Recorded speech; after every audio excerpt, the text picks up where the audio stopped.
Hello friends, இன்றைக்கி நம்ம dates balls எப்படி செய்கிறதுன்னு பார்க்கலாம். வீடியோ பார்க்குறதுக்கு முன்னாடி சேனலை இன்னும் சப்ஸ்கிரைப் பண்ணலைன்னா சப்ஸ்கிரைப் பண்ணுங்கள். அப்போ தான் அடுத்தடுத்து போடுற வீடியோ உங்களுக்கு வரும். இப்போ வாங்க வீடியோக்குள்ளே போகலாம். டேட்ஸ் பால் செய்கிறதுக்கு நான் 10 பேரிச்சம்பழம் 3/4 கப் தேங்காய் எடுத்திருக்கேன். இது ரெண்டையும் தண்ணி ஊற்றாமல் மிக்சியில் தனித்தனியாக ஒரு சுற்றி எடுத்துடலாம். அடுத்ததாக கடாய் அடுப்பில் வச்சு 1 ஸ்பூன் நெய் சேர்த்துடலாம். நெய் சூடானதுக்கு அப்புறமா நம்ம அரைச்சி வச்ச பேரிச்சம்பழத்தை சேர்த்துடலாம்.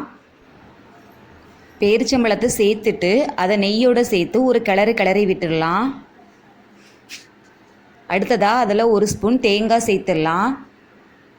பொடிச்சு வச்ச பாதாம் பருப்பு 2 ஸ்பூன் சேர்த்துடலாம். பாதாம் பருப்பு இல்லைன்னா முந்திரி பருப்பு கூட சேர்த்துக்கலாம். 1 ஸ்பூன் சர்க்கரை சேர்த்துடலாம்.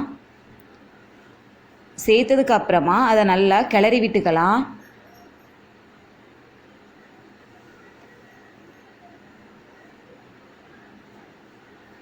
ஒரு 5 நிமிஷம் இந்த மாதிரி கிளறினதுக்கு அப்புறமா அடுப்பு ஆஃப் பண்ணிடலாம்.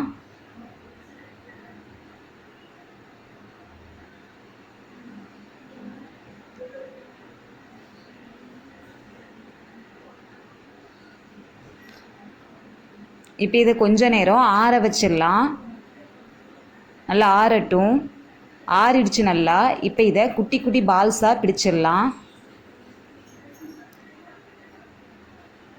பால்ஸ் பிடிச்சதுக்கு அப்புறமா அதை தேங்காயில் லைட்டாக பிரட்டி எடுத்துடலாம்.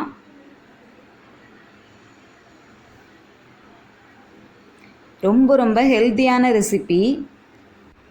சில குழந்தைகளுக்கு டேட்ஸ் சாப்பிட பிடிக்காது. இப்படி நம்ம டிஃப்ரெண்ட்டாக செஞ்சு கொடுத்தோன்னா அழகாக சாப்பிடுவாங்க. ட்ரை பண்ணி பாருங்கள். ரொம்ப ஈஸியாகவும் செஞ்சிடலாம். வீடியோ பிடிச்சிருந்ததுன்னா லைக் பண்ணுங்கள், ஷேர் பண்ணுங்கள், கமெண்ட் பண்ணுங்கள். சேனல் இன்னும் சப்ஸ்கிரைப் பண்ணலைன்னா சப்ஸ்கிரைப் பண்ணுங்கள். அப்போ தான் அடுத்தடுத்து போடுற வீடியோ உங்களுக்கு வரும். தேங்க்ஸ் ஃபார் வாட்சிங்.